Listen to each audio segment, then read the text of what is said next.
Dirty Sports Podcast. I said, welcome to the Dirty Sports Podcast with Andy Ruther and Joe Prano. Welcome to the Dirty Sports Podcast. Welcome to the Dirty Sports Podcast. I'm your host, Andy Ruther, coming to you live from Cincinnati, Ohio, with my co-host from New Jersey. New I think we're in New Brunswick. We're certainly near New Brunswick. That's Joey No Chill Prano. Hello, Andy. What's going on? Where are we staying? Where we at? We're at I'm going to tell you right now. I'm going to zoom in and tell you exactly where we are. I'm at the Staybridge Suites in North Brunswick, New Jersey. A 4.3 star rated 3-star hotel here in North Brunswick, New Jersey. Is it 3 stars? 3 stars, but 4.3 star rated. You know, I started doing reviews now when I stay places. Yeah. I love that you go now when I stay places. You stayed in precisely one place since you moved to Cincinnati. Well, no. I just mean I do more reviews in general online, I should say.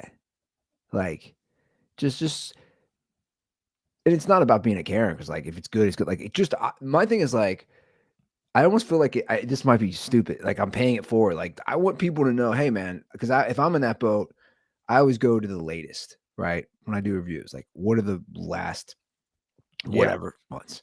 I write a lot more good reviews than I write bad reviews. Yeah, for sure. I'm like, okay, when somebody's really helpful to me or I get really great service, I'm like, I'm writing you a Yelp review when I get home. Yeah, no, I'm definitely the same way. More prone for good. But like I just think it helps. It helps because then you're like, oh, what are people saying? What are the peeps saying online? We live in a review culture now. It's like that's everything's review, everything's viral, everything's whatever. Like you go to a place because you saw it, you heard about it, So the idea of like finding something organically these days is insane. Oh, it's totally insane. I won't go to a place without seeing a review. Like for the most part, I'm saying if it's new territory, like a new restaurant, a new place to stay, whatever it is. Yeah, I mean, like, why would you? I mean, I even, in being a part of the team that books Jay's show or like gets Jay, now people are reaching out to like have Jay on shows. And they'll be like, we've had this person and this person and this person as guests. And I'm like, great. All that sounds good. I'm just going to go and check out your Apple podcast reviews. And it's like 5 reviews. I was like, I don't care. That means no one's listening to your show. Yeah. You have 5 reviews. Oh, you had Al Pacino on. Well, no one listened to that Al Pacino episode because you have 5 reviews. It's true, man. So leave a review, guys. Leave a review. rate. Remember the rate, review, subscribe, rate, and review days? Oh yeah. Well, hit that subscribe button is real big on YouTube. Yeah. Still. I mean, like, what's crazy to me is the kids all know that. Hit the subscribe. Like all like just from watching it. Kids like I'm saying just like my nephews and nieces. We'll just know that. I was explaining to somebody the other day. They'll be like 6, 7, hit the subscribe. Bro, don't even. I still don't get it. Well, there's nothing to get. That's why you don't get it. There's nothing to get with 6, 7. Right. Like there's like I'm gonna sound old, but like you guys are corny as shit, you young kids. I'm just saying, like when I was a kid, Criss Cross came out with a video, and for a while, people were wearing their clothes backwards. So let's not, that's way cooler. Every generation puts a hero on the pop charts, as they say. No, that's way cooler. That's a song, man. No, I when you think 6-7 was from a song. when we were kids, you mess with you toilet paper people's houses, you ding dong ditch, you'd get out there, you'd have fun, you'd mess with people. And if you really want to go savage, you'd egg their house. I'm just saying, like, it's 6-7. Like I see those parents dressing up as 6-7 on Instagram for Halloween. Just so cringe.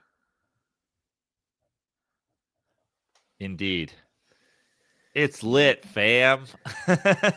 Yeah, but that's there's a huge sense of irony and sarcasm. I think there's there. a huge sense of irony with people that do the I dress guess up as 6-7 for Halloween. well, I guess I saw some dorks. Yeah. To quote myself, as I said on the Andy Ruther show this week, there's a lot of bitch parents out there, bitch ass parents. I see it. Like I get a sense. I just see it. I see it at daycare. I'm just like, you're a bitch. Like just like your kid runs you. I can just tell. Without even seeing the kid run on, I'm just like I can tell. Kid walks all over you. That's my new thing. Kids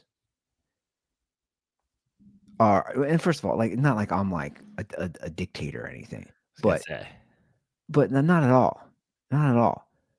But here's the thing. Here's my phrase I always say to Brittany: they're terrorists. I don't negotiate with terrorists. I mean, maybe a little sometimes. You have to little give and take, but like, I'm not. Like I always tell her, I go, if she's screaming and crying and refusing to get in the bath, you pick her ass up and you put her in the bath. Let her go, let her get it out. Let her go nuts. It's just like, I'm not begging you. That's assault, brother. Anyway, I'll shut the fuck up. You guys don't care. It's a different show. We can talk. We can keep it to sports here. I'll tell you what. Listen, last night, the Texans defense was the abusive parents. They're like, Josh Allen, you're going in the bath. Bro. Good segue? That's a great segue. And I'll tell you what, I found myself, now I don't know how you feel watching like really good defensive games or just defensive teams in general. I guess it depends on the team.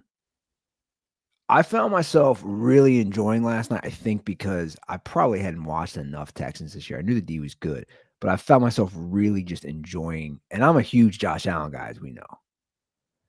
But I found myself just really enjoying. I'm just like, damn, they're good. Like, this is an ass whooping.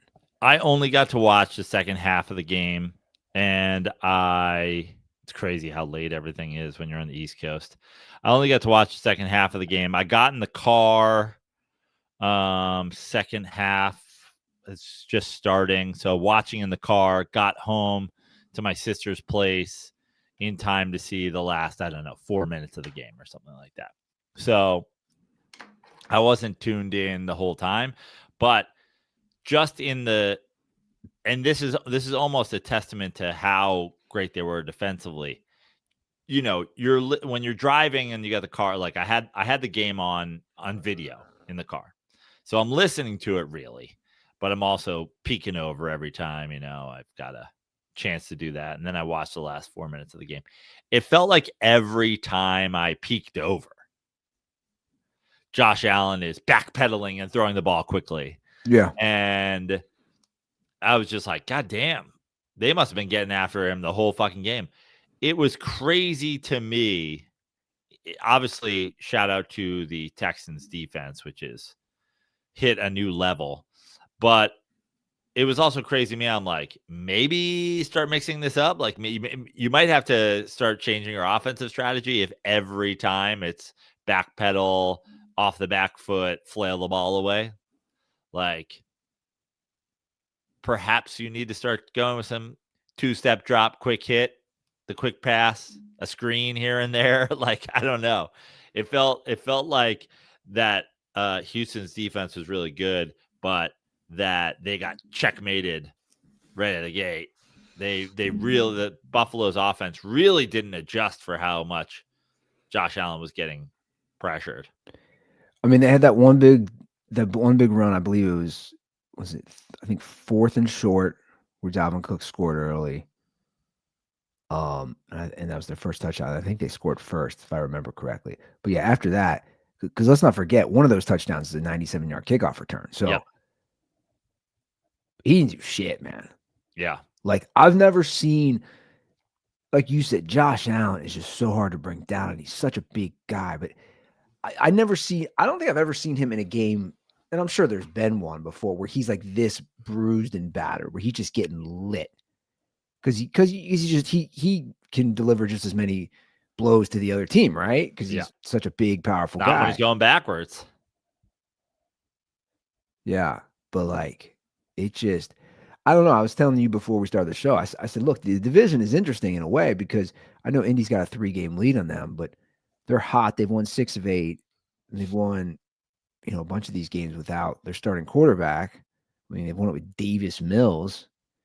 And then Jacksonville's sitting there at 6-4 with some big wins, and it's like, I don't know. I don't know. It makes things interesting in that conference. But I think it's more and this isn't me saying how much I believe in Indianapolis by any means, because Indianapolis obviously has to play both of these. I don't know if they've finished their thing with either of these teams, but they've got games against both of these teams left. It's more interesting the Jacksonville Texans getting into the playoff potential than it is probably catching Indianapolis. I mean, shit would have to go pretty haywire. We're, well into the second half of the season here. They got a 3-game lead. I think they would have signed up for this very obviously before week 1. So, and with the way the Texans are playing, the idea is probably that either the Texans or Jacksonville have the potential to make a run, but unlikely that we're seeing, because all these teams are playing in the same division. So the idea of it getting crowded is probably unlikely. But if I had to pick, like you said, without their starting quarterback, I would pick the Texans to continue to make a run because just their defense has been so unbelievably good. Well, I mean, look at the Colts' schedule though remaining. They're at the Chiefs this week, home against the Texans, at the Jags, at the Seahawks, home against the Niners. Jags, Texans, like. So they got them. They have them twice. They haven't played either of them. Nope. And then again, your other games are Chiefs, Seahawks, and Niners. All teams with winning records, minus the Chiefs. Which that's where the Chiefs thing is kind of interesting because it's like you're gonna have a lot of teams competing for that final spot, which is basically where the Chiefs are gonna be. I don't know about the Bills, man. I know you talked last week, but when did they lose? Did they lose Miami last week? Yes. It's like, I don't know, 2 in a row. I don't trust their D. I just don't trust it. Yeah. I was perusing online last night. There are a lot of calls for McDermott from Bills fans to be fired. Yeah. And I get it's, that's the rapid fire reaction to a game like that and to losing 2 in a row. So that's normal. But, there's a shred of truth in all that. A lot of people are saying, you've been with the team this long, like long enough, I should say. Is he suddenly just going to put him over the hump? Or is he that's the thing, the idea of asking for McDermott to be fired in a vacuum of, there was high hopes for this team this year and we're not doing what we thought we'd do is kind of insane.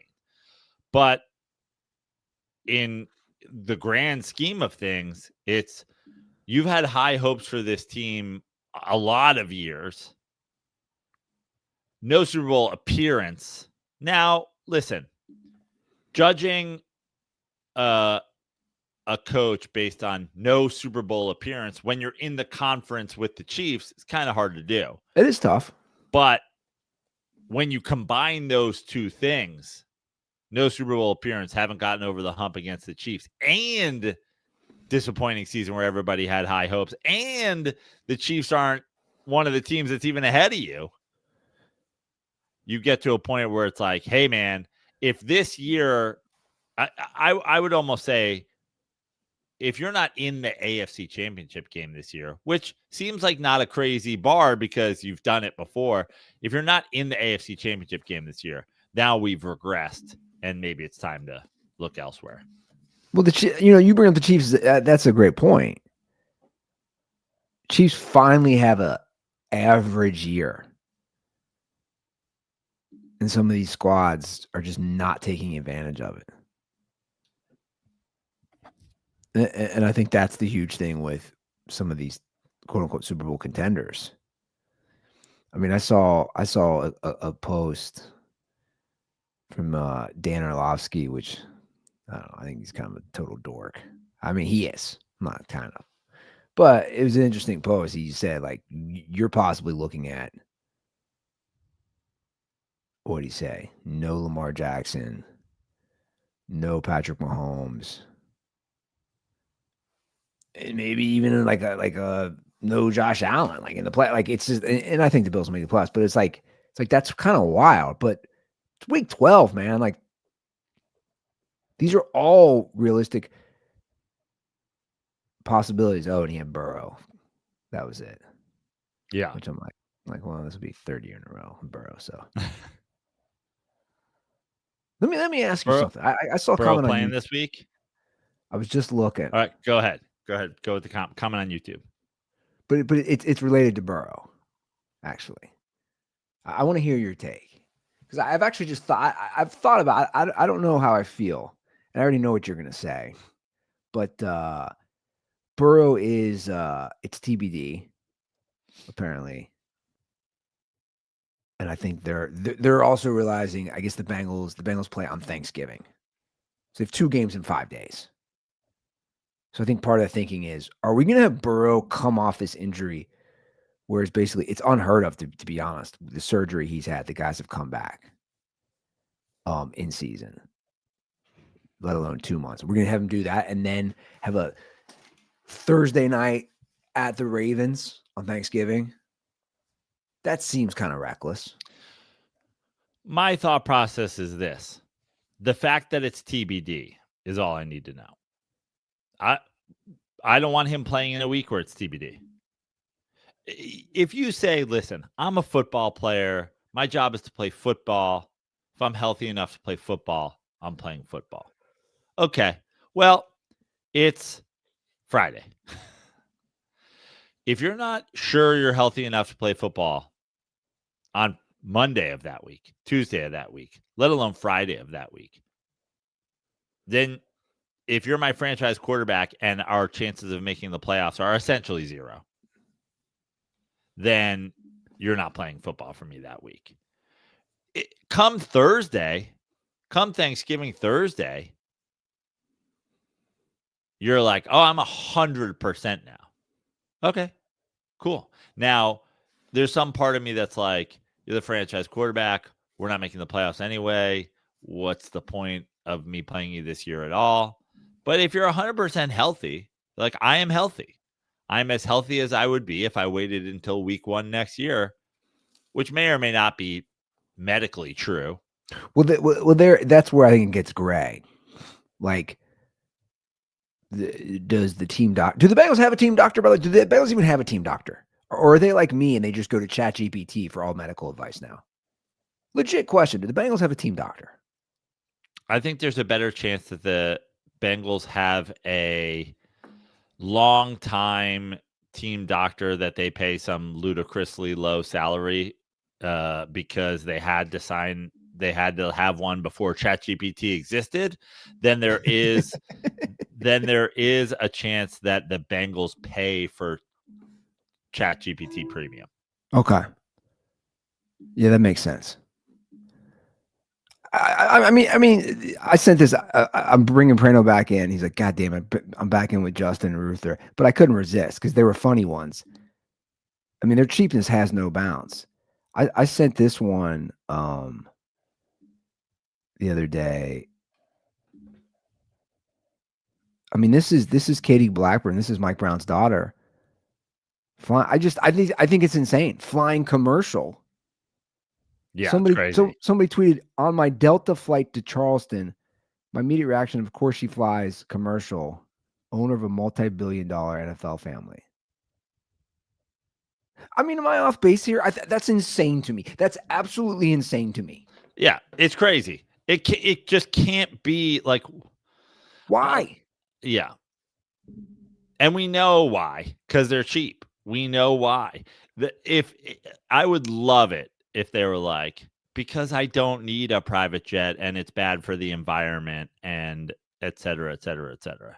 But it's not. It's that they're cheap. And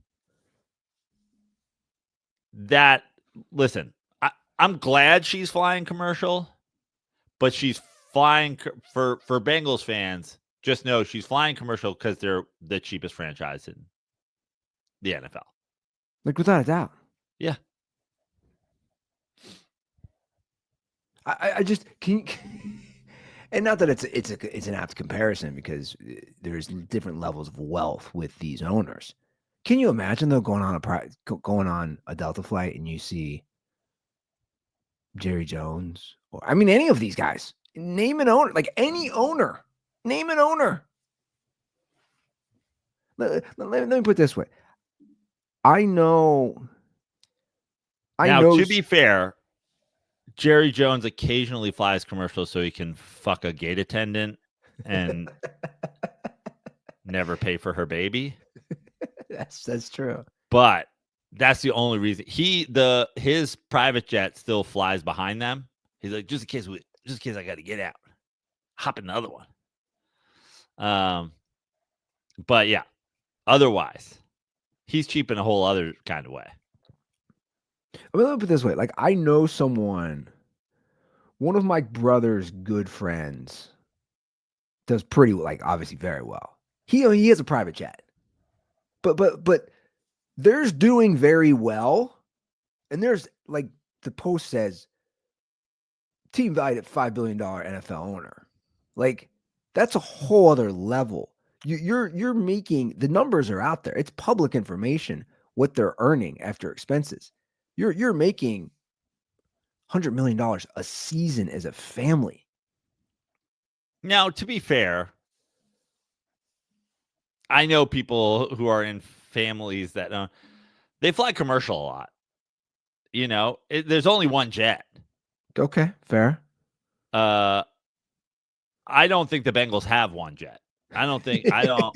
This is just me. It's not ludicrous for the idea that anybody in this family ever sets foot on a commercial airplane. That's not,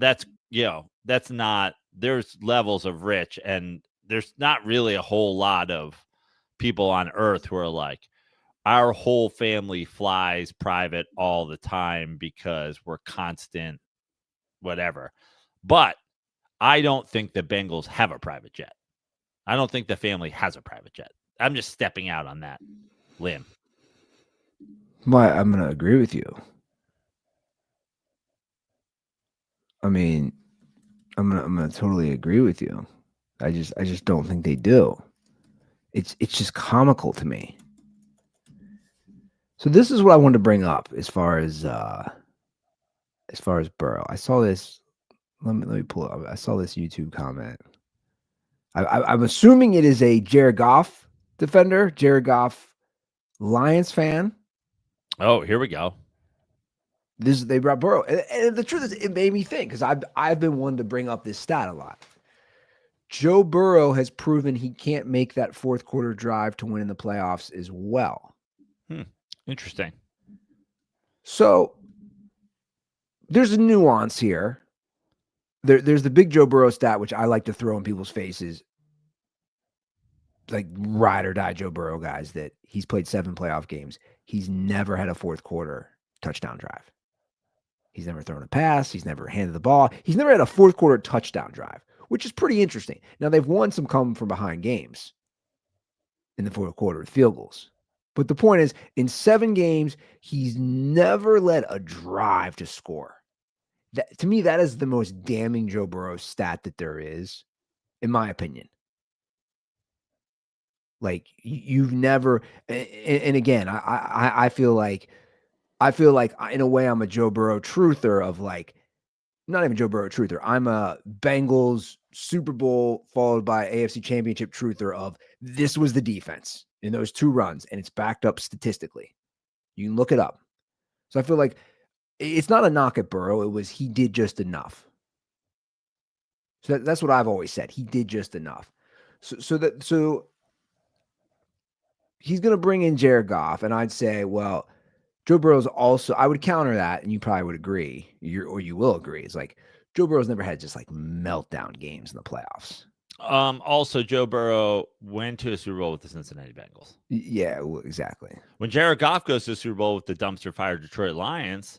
But he went with he went with the Rams would be the counter. Great. Cool. Cool story. Joe Burrow, first of all, the Lions teams that Jared Goff has been on the last couple of years are far better teams top to bottom than the Bengals team that Joe Burrow went to the Super Bowl with. Agreed. Joe Burrow, listen, I'm not here just sucking off Joe Burrow. Like I actually think that there's been times where Joe Burrow has gotten to the point of being overrated, where people are just like, well, it's Patrick Mahomes and Josh Allen and Joe Burrow. I'm like, huh? The same goes for Josh Allen a little bit. Like, listen, in the NFL right now, as far as quarterbacks go, there's truly a pyramid with one guy at the top until proven otherwise. And so we've gotten into a place where multiple people have been overrated. It happened coming into this season. I remember Bill Simmons saying it like, I just don't think you can argue Josh Allen isn't the best quarterback in the NFL to start the year. And I was like, I don't think you can argue that he is, but Jared Goff going to the Super Bowl with that Rams, I mean, it would be a totally different argument. And this is where we go into this whole thing that I've done for years in ranking and rating players. What happened when Shaq left and Kobe was on his own? What happened when LeBron leaves a team versus when he joins a team? What happens when Peyton Manning is out for the year? What happens when Matt Castle takes over for the year? What happens when we saw the Rams go to Super Bowl, not score any points, lose the Super Bowl, not too soon after, who everybody agrees is one of the great coaches in the NFL, moved on from that quarterback. They got a new quarterback. They went to the Super Bowl. They won the Super Bowl. That other quarterback is leading the odds-on favorite for MVP. And we could also argue, that Matt Stafford was underrated for a long time. But you could also say, well, now he's in the Jared Goff position. He's got Sean McVay and he's got whatever. But there's no doubt about it that they gave up on Jared Goff and a bunch of first-round draft picks to upgrade a quarterback. You can believe whatever you want. You can be a Lions fan out there. And I think that there are do I think I know more football than even fucking, the dude who just got fired by the Titans? No, I don't know more football than him. But some of these things isn't about your knowledge of football. Some of these things are about common sense. And some of these things are about, being a leader of men and whatever. But one thing I know, ain't nobody in our YouTube comments, ain't nobody in Lions Reddit or Rams Reddit or whatever is a better talent evaluator or more knowledgeable about football than Sean McVay. Sean McVay said, get him the fuck out of here. I don't care if it costs us multiple fucking first-round draft picks. I don't know what like Lions fans, you're just the meme of the guy crying behind the smiley mask. You're not arguing with us. You're arguing with yourself. You want it to be so true. It's not that true. Joe Burrow, TBD. Jared Goff, not TBD. Jared Goff is what he is. The TBD on Joe Burrow.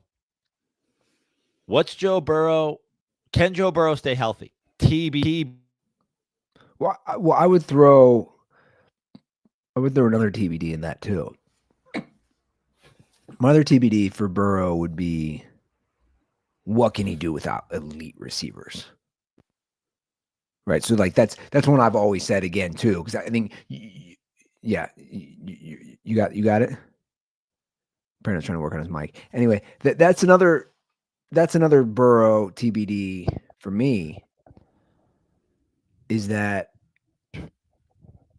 all you've basically had your whole career are fucking alphas, dude.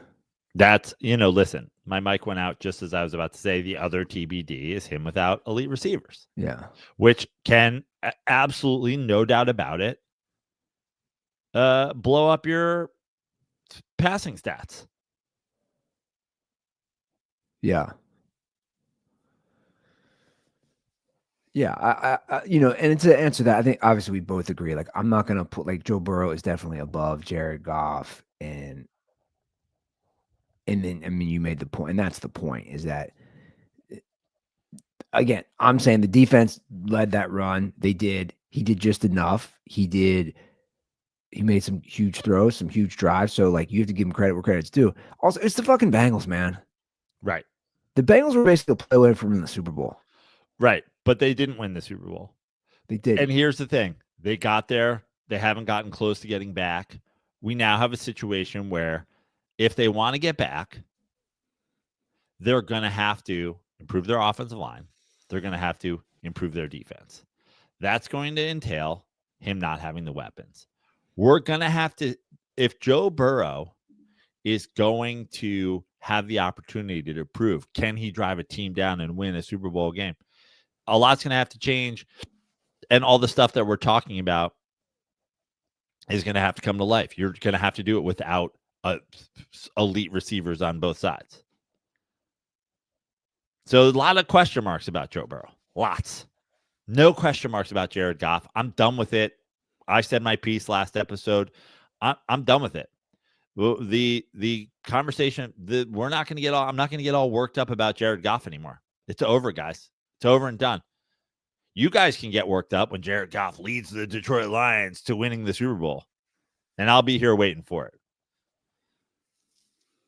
Well, let's bring back an old quarter. This kind of is a nice segue. Let's bring back an old quarterback discussion on the call. We have someone looking for some help. Bring back some of the old Prano arguments on Big Ben versus Eli. Hey boys, Brian Heinrich calling in after I had an intense debate with one of my buddies about Eli versus Big Ben. Over the years, I've been able to convince most of my friends of the truth, but one of my boys is still thinking Big Ben is the superior quarterback. And I was wondering, for one more time, if I could get Prano to lay it all out again for why Eli is better. I hit most of the high points, Steelers having better talent, playing the Browns and Bengals every year, yada, yada. But Open Prano can just put that final nail in the coffin, fix this man's life. So, Joe, for a final time, why is Eli better than Big Ben? Condoms are for you, Tyler. See the truth. First of all, let's get one thing out of the way. This isn't LeBron Kobe. Okay? Yeah, that's a good point. This isn't a lot of the this isn't Jordan LeBron, if you ask me. It's closer to Jordan LeBron than it is LeBron Kobe or Jordan Kobe or whatever. Eli Manning and Ben Roethlisberger, same draft class, very similar careers, very similar longevity stats when they were done. Same amount of Super Bowls. less Super Bowls MVPs, I think. Well, I have it pulled up, just FYI. Right. Well, in fact, why don't I just so you have it, so we have a screen here. Why don't I just pull this on the that way we can see. I mean, there are some very glaring similarities here. And look, listen, it's hard to argue with that when you look at the entire side of it is green, but also dig in a little bit, right? I mean, look, before you hop in, the 2 Super Bowl MVPs carry a lot of weight. Yeah. Because it's not just one, it's 2. But it's also forget the Super Bowl MVPs. Okay. Yes, there's the 2 of them. We're talking about a guy, like, look at the state of both of these teams now. Look at the state of the Steelers with Mason Rudolph through the years, with Kenny Pickett, with Russell Wilson, with all these teams, year in and year out. You're on a good football team. Yeah, it's truth. You're on a good football team. And yes, Big Ben is a Hall of Fame quarterback. No doubt about it. What I would argue is look at the state of the Giants now. Eli Manning, for a good part of his career, was on a bad football team. Though, 117 and 117. Again, Matthew Stafford just got even. He just got even. And he went from being on a bad football team to being on an elite football team. Eli Manning went from he was on a bad football team at the start of his career. He was on a bad football team at the end of his career. He was on a bad football team when he won some Super Bowls. I would argue that you look at the talent that Ben Roethlisberger had to throw to. You look at the talent Ben Roethlisberger had to hand the ball off to. You look at the talent Ben Roethlisberger had on the defense. You look at the talent Ben Roethlisberger had on the offensive line. And you look at all of those things. And when all is said and done, 2 championships, a couple more Pro Bowls, less Super Bowl MVPs. And let's not forget, like was mentioned in the call, the Browns and the Bengals for 4 games a year, a quarter of his games a year against straight up dumpster fires. Dumpster fires. Eli Manning, you want to take, if you want to talk about what this game is about, and again, Super Bowl or bust. Also, I mean, look at the stats. Their stats are pretty fucking close. But when you talk about more with less, to me, the Steelers wish they could have drafted Eli first overall. They wish they could have traded for him. I'm sure they wish he fell to them. Every time. You think? Yeah. Yes, why? They still got 2 Super Bowls. Because I think they know exactly what I know. Every single year that Eli Manning had an offensive line that was maybe as good as a regular Steelers offensive line, he won the Super Bowl. Every year, Eli Manning had a defense literally half as good as the defense the Steelers have run out every year since the 70s. He won the Super Bowl. The New York Football Giants won the Super Bowl with the 17th and 25th ranked defenses in the league. That's facts. You can talk about what Russell Wilson did in Seattle and what Ben Roethlisberger. How many years did Ben Roethlisberger have a top 7 defense? Well, so what are we basing that? Are we basing that on yards or points per game? I think that's important. Game. That's what, to me, that's how you measure a defense. Yeah, points per game, yeah. The Giants defense was ranked 17th and 25th. No one's arguing that the Giants defense didn't get healthy and hot and all those things. Yeah, they had some nice runs for sure in those playoffs. They had some nice runs, but they also had some nice runs because their quarterback, has the greatest overall postseason for a quarterback in the 2012 postseason. Like, I just think, to me, when you look at the teams that Eli Manning took to the playoffs and the teams that Eli Manning won Super Bowls with, just judging these guys based on that alone, like, Ben Roethlisberger played with those types of teams every single time he stepped on the field. Yeah. Antonio Brown's, Santonio Holmes, Jerome Bettis's, like, we're talking about Willie Parker, Yeah. Hines Ward. Yeah. Elite. And listen, that's a testament to a fucking well-run organization that's had 3 football coaches since before television. The Steelers are far better run than the Giants, which is crazy because, guys, you go to a lot of Thanksgiving dinners together. Like, figure it out. But to me, and this goes back to the conversation about, a bit of a step back to the conversation that we were just having about what happens when Tom Brady gets hurt. What happens when this guy has to step in? What happens when this guy steps in? To me, it's like you plug and play Eli Manning into the Ben Roethlisberger thing. I think they have more Super Bowls based solely on the fact that he's healthy. How many good Steelers season were derailed by Roethlisberger injuries?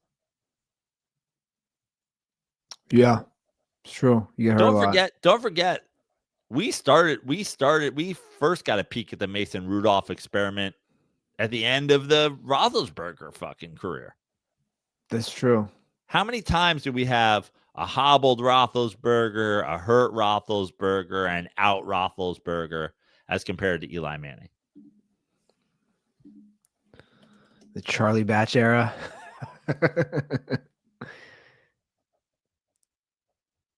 I mean, he used to start a fair amount of games, right? Yeah. Didn't we get a Cordell Stewart touchdown like early on in Roethlisberger's career in the playoffs because he got hurt? I think one of the Super Bowl runs, Roethlisberger was out during the playoffs. I could be confusing things entirely, but I'm not sure. Look, here's my take. I personally, look, if somebody takes Ben Roethlisberger, it doesn't really bother me. I am not. That's not one of those arguments like you said. Totally. This is not a Kobe LeBron. Totally. So, like, I know what you're saying about your boy. I believe his name was Tyler, but like, it's not. I think that's the main point of the argument that Joe's saying, which is true. It's like the Steelers have consistently had contending teams, at worst average teams, like our entire lives. Man. Let's take the quarterback entirely out of the situation. Okay? Let's take the quarterback entirely out of the situation, and let's take receivers out of the situation, because you can do the same thing with Ben Roethlisberger and the Steelers as you did with Eli Manning to some extent. Antonio Brown's not the 3rd overall pick in football. Santonio Holmes is a really high pick, and whatever. But like, he made some guys great as well. Let's take the things that you have absolutely, I would say, nothing to do with the quarterback or very little to do with the quarterback out of the equation. How many of Ben Roethlisberger's teams that crossed over on the same years? Because, again, they came into the league. So take Eli Manning's whole career, right? The year he steps into the league to the year he steps out. How many of those Steelers teams do you think had both, not just one or the other, had both higher ranked defenses, better rushing offenses? 12? Probably more. Probably more. I mean, I just looked out of curiosity. Again, let's go back way beyond Ben. Guys, the Steelers since 1990, they've had 4 losing seasons. Giants have had 4 consecutive. That's what I was about to say. Giants have had 4 consecutive since I mean, 19, they haven't, but they're on their way there. Since 1990, they've had 4. Like the Steelers are a model franchise as far as, hey man, you can make the argument, oh, there's a lot of years they weren't real contenders. That's fine, but they played. They're a tough team to play. We both know that. I mean, even this year, we both know. Like that's a prime example. This year, the Steelers are not contenders. We both agree. They've also beat the teams with the 2 best records in the AFC. Like that's what I'm saying. Like they're not contenders. They beat the Pats. They beat the Colts. So like they've had good coaching. They've had I think that's again. Let's look at just like the situations as they happened.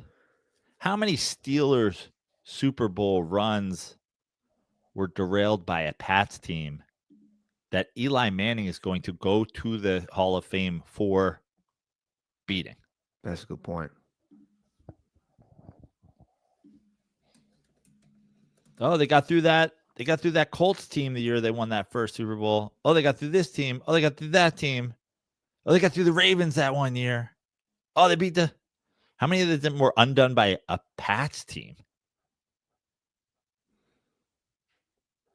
Yeah. I just think, again, you take the quarterback out of the situation entirely. I'd love to know how many of their 16 years of crossing over, Big Ben had both a better rushing offense and a higher ranked defense.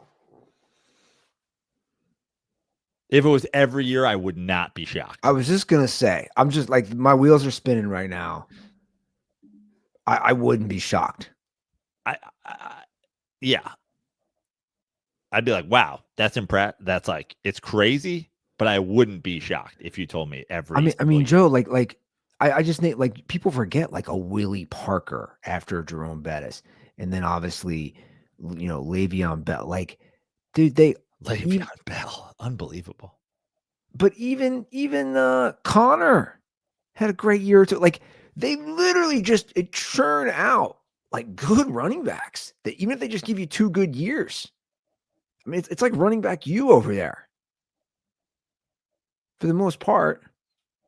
And like you say, when you have a good defense, as someone who grew up in Cincinnati, you were always like, fucking Steelers, man. Because you're like, they're just so tough. They're just so tough. What do you think? Meanwhile, I mean, you look at the crossover even. Just look at the things that like would randomly link them. The Steelers are like, Plaxico Burress can't play for us anymore. And Eli Manning's like, fine, I'll fucking throw him a touchdown and win the Super Bowl. Fine. I'll take your cast off bullshit. Fucking, he's not good enough to be a Steelers receiver anymore. And I guess I'll fucking win the Super Bowl with him.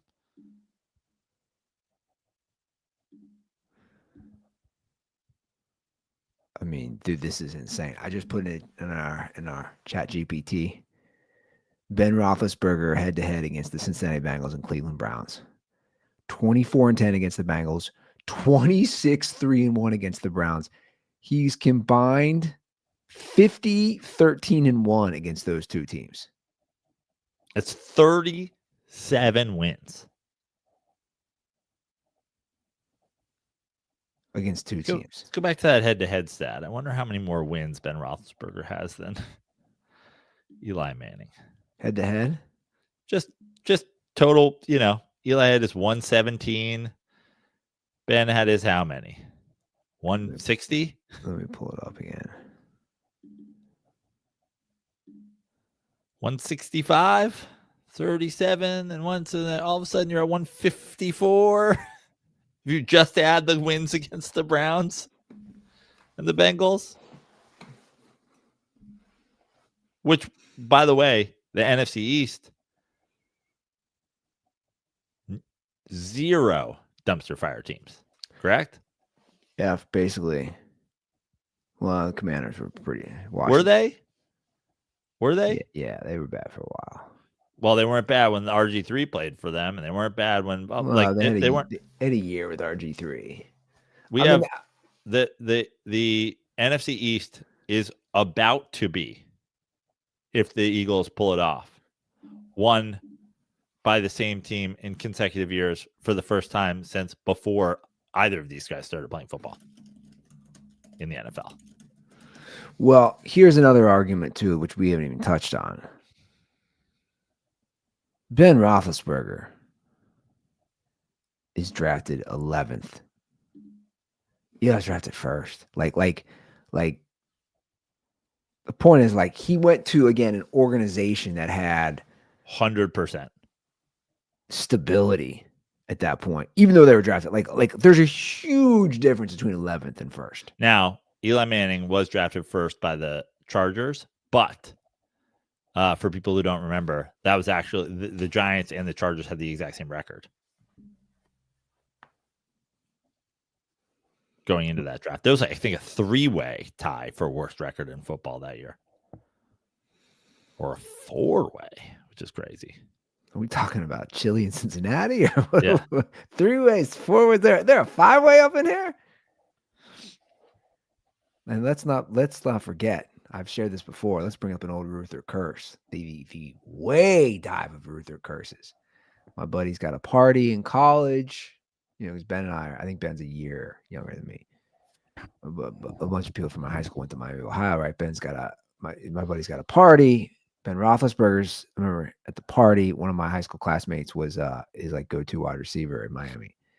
And I remember them being like, "Oh, that's Ben Roethlisberger. He's a pretty good quarterback." And I was like, "Dude, Miami, Ohio, he's gonna be a nobody."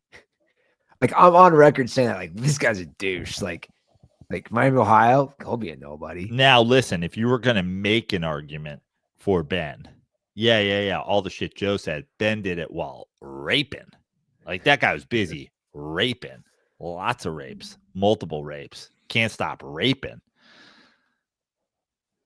That's an argument you could make. Eli Manning, very football focused, dad, brother, off season. It's just all Manning football camps and whatever. Ben Roethlisberger's got to fly to Tahoe, throw girls up against televisions that are supposedly broken so he can rape them. Yeah, you can make that. I do have a gripe to pick with Eli right now. You have a gripe to pick with Eli? Yeah, or Peyton. I was just really bummed that when they had George W. Bush on, their first question wasn't, "Did you do 9/11?" I was like, I literally, we were watching it in my basement, and I said that, and Brittany goes, "I don't get it." I go, "What do you mean?" She goes, why are you laughing over there saying, "Why didn't they ask him if he did 9/11? I go, "The conspiracy?" She goes, "I have no clue you're talking." I go, "Forget it. Just forget it. Forget it. I know you don't really follow politics, but, like, forget it. Just forget it." How funny would that have been? Be like, if you don't know Bush did 9/11, Ruther did 9/11 is really going to blow your mind. Babe, maybe you should study up on this. I know there's been a lot of talk of us getting married. I don't know if you're thinking about taking my name or whatever, but just know that one day you could potentially put your last name into Google, and one of the top results will be your last name did 9/11. He who shall not be named started that. Yeah. That's his part of his legacy. I believe that was the origins came with him. Right? I don't know. Could be. Yeah, I think so. Joe, we have no clue what we're doing this year on picks. You're telling me. No, I'm not just saying, like, we're missing him. My guy Mike, do you listen to the show anymore? I just let me check the old. Well, listen, it was a long time coming, and it's sad. And I think you know, if this podcast exists next year, we really got to fix our lives and be like, maybe we could keep our own fucking things. And also maybe it should be for something, or maybe we should, like, I don't know, just pick a couple games every week that we really believe in. And, you know, cause you and I just, at this point, we just fly through these picks. No one's keeping track. No one's going to women's study classes.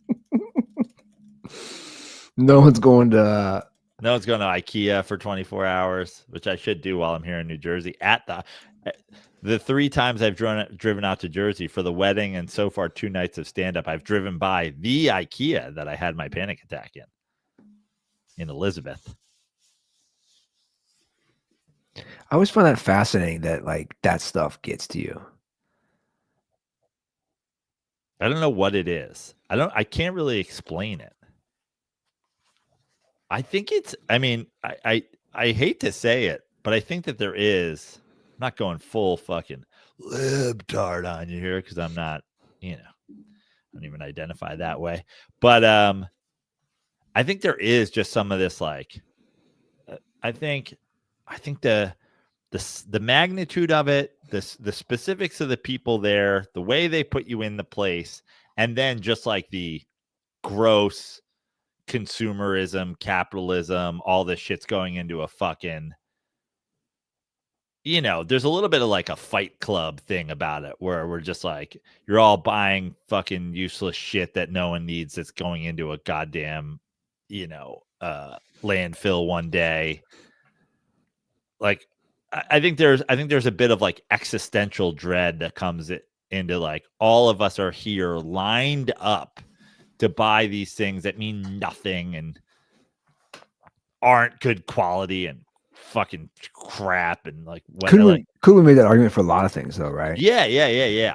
But again, I think what it is, I think it is that along with the environment, along with when it all comes together in one place.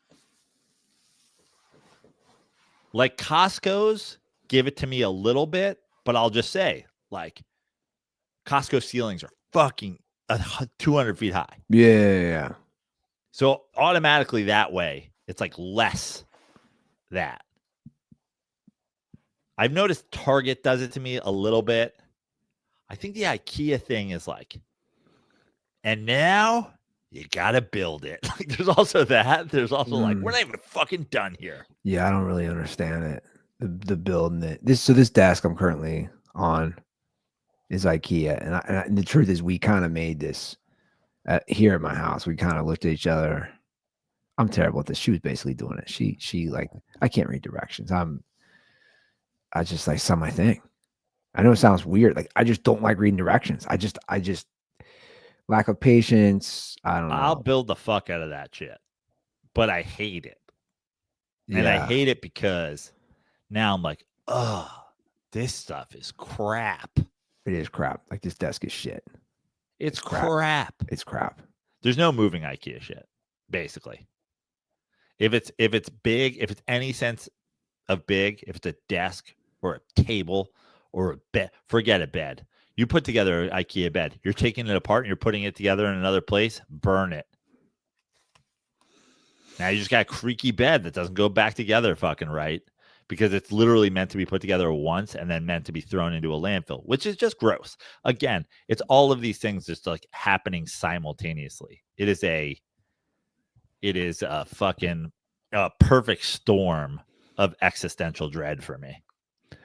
Well, here's what I want to do. I want to flip this upside down from the negative thoughts there to the happy thoughts of Miller Lite. Now we're talking. Right, because it's truly the complete opposite feeling. Yeah. So minimal. A recyclable aluminum can, a recyclable glass bottle, something that is going in me, making me feel good, making me feel happiness, nourishing me to an extent, and just it's a complete opposite of an IKEA bed. Yeah, it brings me joy with each and every sip. Well, I I'm I got my- surrounded whenever I have a case of Miller Lite and a bunch of people to share with. Now suddenly I'm surrounded by all of the best people instead of all of the worst people. You know who's the worst people? You deal with at an IKEA is some guy who comes over and he's like, "Really? Miller Lights? We don't have a hazy IPA? Get the fuck out of my house, dog." Miller Lite is, I mean, it provides me with a sensational time from what it does to me to what it does to the people around me, to the people that come around. I know I like somebody. They go, Miller Lite. I'm a big Miller Lite guy. I go, yeah, you're great. You're good people. I'd argue if you're a Miller Lite guy, 98% chance you're good people. Well, I got my brothers are coming over tonight. We're gonna watch my high school's in a big regional final, which we were debating going. They moved it. They moved it to the Bengals. I couldn't even though they don't own the stadium, I couldn't believe it. It'll be played down at Paycor. Wow. They've already sold 20,000 tickets, so it's a big game. And I was like, I'm gonna pick up some Miller Lite. And you're right. It's a nice, good feeling. Went to the store, bought some Miller Lite, and the brothers, it's a nice bonding experience. We're gonna be there. We're gonna watching the game. You know how it is with brothers. Lots of busting chops. But the holidays are here, guys. The Christmas trees are already up here. The Christmas trees will be around when we're watching the game. The best holiday beers are the ones you don't expect. Miller Lite, great taste, 96 calories. Go to MillerLite.com/dirty sports to find delivery options near you, or you can pick up some Miller Lite pretty much anywhere they sell beer. 'Tis Miller time. Celebrate responsibly. Miller Brewing Company, Milwaukee, Wisconsin. 96 calories and 3.2 carbs per 12 ounces. Oh, man. The holidays with Miller Lite, beautiful. Perfection. Some holiday parties coming up. I'm definitely wearing my Miller Lite holiday sweater, which I have two different selections. And I always go. I show up to your holiday party, I'm coming with Miller Lights. Here's a fun exchange I have regularly now. Do you have Miller Lite? Like last night at the comedy club. Can I get you anything? I'm in the green room, I can get anything. Do you have Miller Lite? We only have it in bottles. Is that okay? Glorious. Thank you. Yeah. We only have it in cans. Perfect. I'll take it.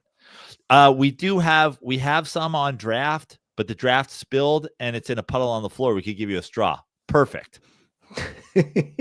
Like people are always like,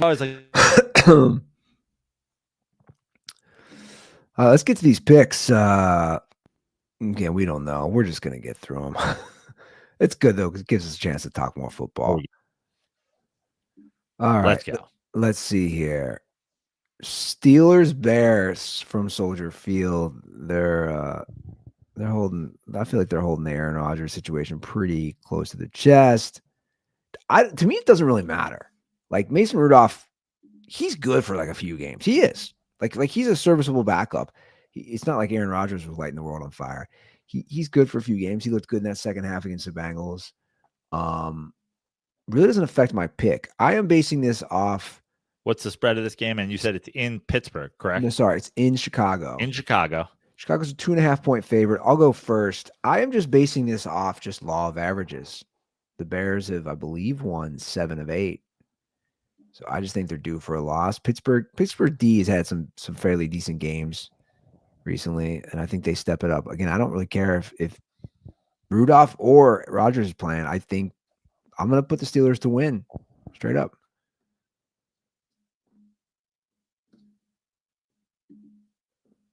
Oh, did I mute? I didn't mute you. Joe lost his mic. Okay. He keeps with his mic. It'd be a huge win for them, by the way. As Joe fixed that. If the Steelers win, then they're at 7-4. It'd be a huge win for them for the playoffs. I'm here to say the Bears win and cover. Ooh. My computer really didn't want me to make that pick. No. But I'm fighting through. I'm fighting through the wires. Okay. We'll get through this. All right. We talked about it earlier. Bengals, Patriots. That one is in Cincinnati. This line has been all over the map. The Bengals were 8-point dogs, then they were 6-point dogs. Now it's kind of just, I think it's holding steady. Patriots -7. Big spread. I'm going to take the Bengals regardless of who's playing quarterback. I think the Patriots are really, really good. We need to hear me talk about Vrabel and Drake May like we need to hear me talk about Miller Lite. We get it, bro. You love Vrabel. But I just think playing a close game is going to happen from time to time. And I think the Bengals, whether they've got a Joe Burrow or they don't, I feel like this could be a close game. Yeah, and guess what? Bet the under. Because the over seems too obvious. 51.5. Over seems too obvious. I've gone back and forth on this. Give me a 27-21. Easy, honestly. It will never be close. But 27-21, Patriots win. That's 48. That's the under, and it's a cover. I'll take the Bengals as well, the cover. All right, Giants, Lions from Ford Field in Detroit. Detroit is a 12.5-point favorite. Is Jackson Dart playing? I don't believe he is. So it's the Tyrod Taylor show? Jameis Winston. Yeah, it's like the Jets. He's on the Jets. He's on the Yeah. That was a brain fart there. Yeah. Dart's out. Concussion. Is it you or me? It's me. Jameis kept them steady last week. They get their ass kicked this week. Lions in a blowout. He didn't really keep them steady, but they were a touchdown away from tying the game. Yeah. I'll take the Giants again. Jameis inside. I could see a big Jameis game, but I could also see I could see a big Jameis game. I could see a classically big Jameis game. Big Jameis game, multiple picks. Book it now. Jameis over 1.5 picks. All right, there it is. Vikings, Packers, -6. Green Bay from Lambeau.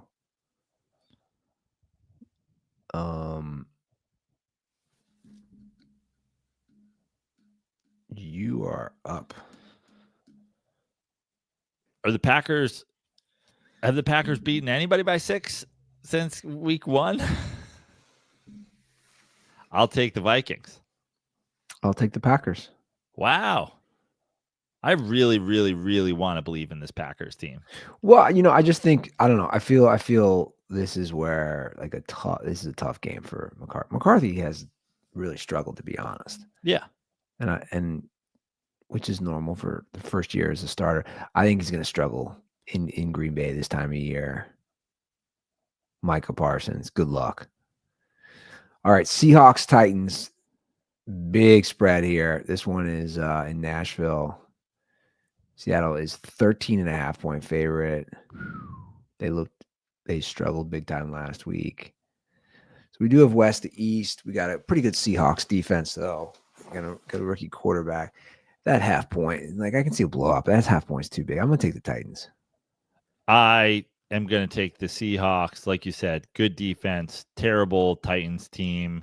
I think the thing about Sam Darnold, and this is why the people who are Sam Darnold defenders or whatever, I don't think there's a ton of Sam Darnold defenders, but there's Jared Goff defenders, so I'm assuming they're out there in Seahawks Reddit or something. The reason that Sam Darnold exists the way he does is because we can balance out him being bad against good teams or playoff defenses or whatever with him looking great against terrible teams. So I'm going Seahawks blowout. All right. Colts, Chiefs. This is a must-win game for the Chiefs. It's in Arrowhead. The Chiefs are 3.5-point favorites. What do you think? I think that the Chiefs win this game, and I think that the Chiefs cover. The half point almost got me, but I've been looking at this half point. They just play so much better there. I'm going to go with the Chiefs as well. All right, Jets, Ravens. Ravens up to possibly win their 5th in a row. And they should. They're at home. They're 13.5-point favorites against the Jets. You go first. Yeah, Jets have won 2 in a row. Jets get their ass kicked. Taking Baltimore. I'll take the Jets to cover and also get their ass kicked. Browns, Raiders. Ugh. 2-8 teams from Las Vegas. Vegas is a 4-point favorite. The Shador Sanders show has arrived. I'm gonna take the fucking Browns. I think the Browns could win that game. And this is and that's me not being a Shador Sanders fan. The fucking Raiders look so incompetent at points. And let me ask you something about the Geno Smith situation. What's guy got to do to not play? I mean, who's their backup? I think Aiden O'Connell just came off of IR, maybe, or just got something. But Kenny Pickett. Yeah. But what are we doing? Who I agree. cares? Your season's over. Let's fucking maybe just see. What are you doing, Pete? What are you doing? Yeah. I agree, man. They're going to put in Kenny Pickett. He's going to lead him to cover. Let's go, Raiders. That's the worst pick. I don't care. Let's do it. All righty. Next up, we have Jags Cardinals in Arizona. Jags are a 3-point favorite. This is a game they got to win. Oh. Which makes me think they won't. I don't even know what's going on. I don't even know. I'll just take the Jags. I don't even know what's going on with Arizona. I don't even know who's quarterback. Don't care. Yeah. I'll take the Jags as well. It feels like if you're this Jags team and you want to be taken seriously, that like you got to win these fucking must win, like no brainer wins. I don't love this Jags team. I don't believe in this Jags team, but I haven't believed. I'll never understand the people that believed in this Cardinals team. I'll never understand it. I think you can go back to the beginning of this year and we can just go like that. Maybe as much of a proof of anything in sports history that propaganda is real. Somebody started somewhere like, I'm going to start a whole campaign to like raise the Cardinals win total for the year so I can bet the under, because there's absolutely no reason why anyone should have ever believed in this Cardinals team.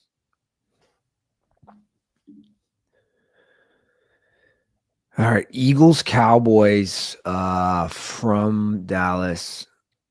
Eagles are 3.5-point favorites. God, this Dallas team is just so boring to me.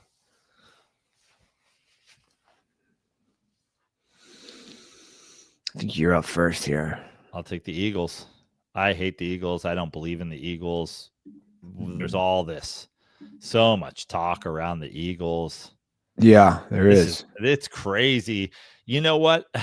What's funny is I understand it because I believe all the things that all the people that are whispering and no one's putting a name to. I believe all the things that they believe.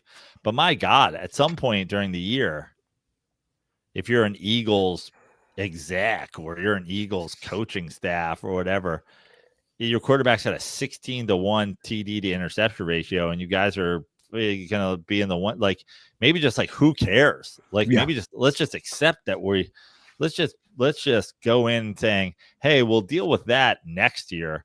But for right now, maybe we win the Super Bowl just based on our defense again. Who the fuck knows? Like, what are your other options? You're not going to your backup right now. So what are we doing? Yeah, I don't fully get it either. It's like they're winning games and he's not turning the ball over. Listen, the thing is I can say it because I sit here and say like whatever, but like I understand looking at your quarterback and being like, we're winning games, but he's not this quarterback. But who cares, right? Like you don't have another option. You're not about to play. Who the fuck is their backup? I don't even know. So then what are we talking about?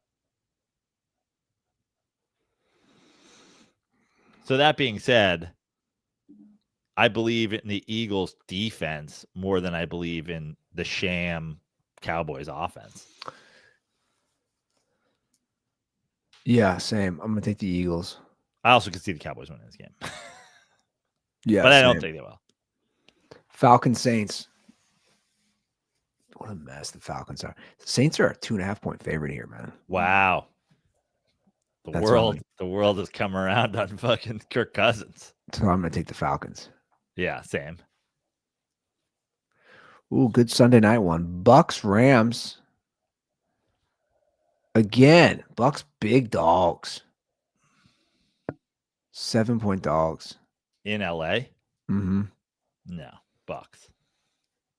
Yeah, I'm gonna take the Bucks as well. All right, Monday night. Panthers Niners. Oh, what a dud of a Monday night game. Back-to-back weeks. That stinks. San Francisco's 7-point favorite. It's in San Francisco. Who is it? Niners, Carolina? Yeah. I'll take the fuck it. I'll take the Panthers to cover. Same.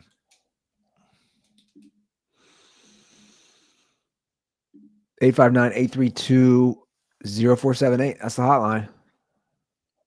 I like some of these picks. And I'll review some of the early ones, but I like Bucks, Chiefs, Falcons, Carolina.